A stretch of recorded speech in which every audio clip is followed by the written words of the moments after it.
بله، در جزیره زیبای کیش هستیم. خواستیم از ایشون راجع به جذابیت‌های جزیره کیش سوال کنیم. شما خودتون معرفی کنید و بگید که در جزیره کیش چه جذابیت‌های شما می‌بینید. اگر من خارجی هستم، من فارسی زیاد نمیدونم. بله، خب منم خارجی هستم. من مال تبریز هستیم ما. شما خب به همون زبان خودتون درباره کیش صحبت کنید. من اسم عبدالقیوم.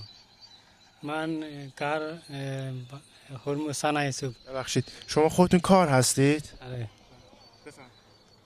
من اینجا کارم. صنایع سوب.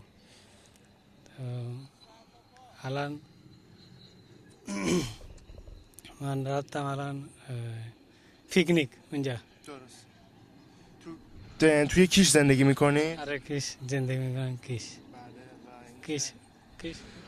راضی هستید از کیش؟ آره، راضی هستم. ریش خیلی قشنگه، خیلی زیبایه کیش. و شما خودتون خوب هستی؟ آره، من خوبم. و اینکه فضای سبز و اینا اینجا نداره به چه صورت هستش؟ نه، سبز اینجا هست، کمه، ولی این خوبه. میگن که قراره از طرف امریکا حمله بشه به جزیره کیش. شما شنیدید اینو؟ آره، شنیدم. که ایشالله؟ معلوم نیست. امریکا همیشه اینجوری گفت.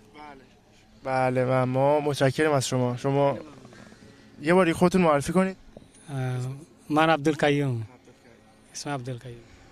خبرگزار کارگیران کیش، جمهوری اسلامی ایران.